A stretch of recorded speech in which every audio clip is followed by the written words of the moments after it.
আমরা সবাই অবহিত, জুলাই গণ অভ্যুত্থানের প্রেক্ষাপটে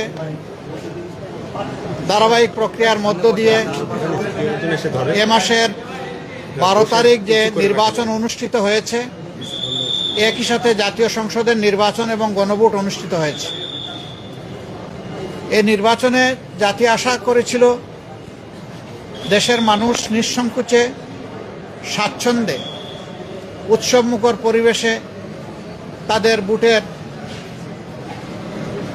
আমানতটাকে তারা প্রয়োগ করবে। দুঃখের বিষয় যে এটা পুরোপুরি প্রত্যাশা পূরণ হয়নি। বেশ কিছু জায়গায় অনেক সমস্যা হয়েছে, আপনারা জানেন, ওইদিকে আজকে আমরা যাচ্ছি না। আজকে ছিল নির্বাচিত জনপ্রতিনিধিদের শপথের দিন।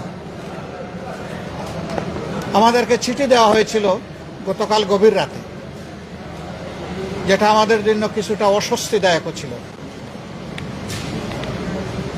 তারপরে আমাদের নাগরিক দায়িত্ব হিসাবে দেশবাসীর প্রতি সম্মান রেখে আমরা এসেছিলাম শপথ নিতে। ইতিপূর্বে বেশিরভাগ ক্ষেত্রেই আমরা লক্ষ্য করেছি একই দিনে একই সময়ে শপথ অনুষ্ঠান অনুষ্ঠিত হতো। এবারে বোধহয় আপনারা তার ব্যতিক্রম লক্ষ্য করেছেন। সরকারি দল আমাদের আগে তারা শপথ নিয়েছেন। আমাদেরকে সংসদ সচিবালয় থেকে যে পত্র বা চিঠি দাওয়াতনামা দেওয়া হয়েছিল, সেখানে 2টি শপথের কথা উল্লেখ ছিল।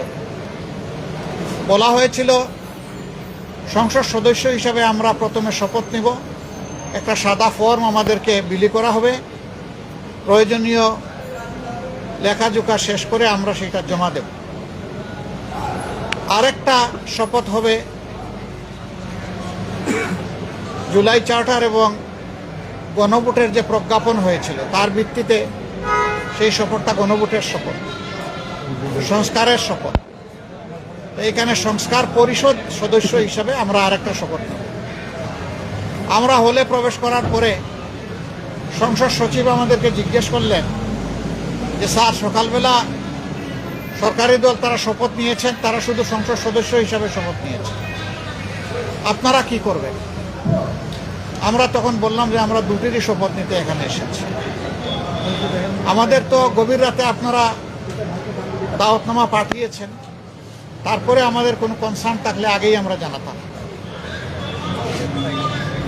আমরা কেন 2টা শপথ নিলাম, ওনারা কেন একটা নিলেন?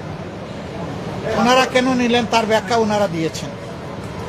আমরা যে ব্যাখ্যাটা দিতে চাই, আমরা মনে করি যে 26-এ কোনো নির্বাচন হওয়ার কথাই ছিল।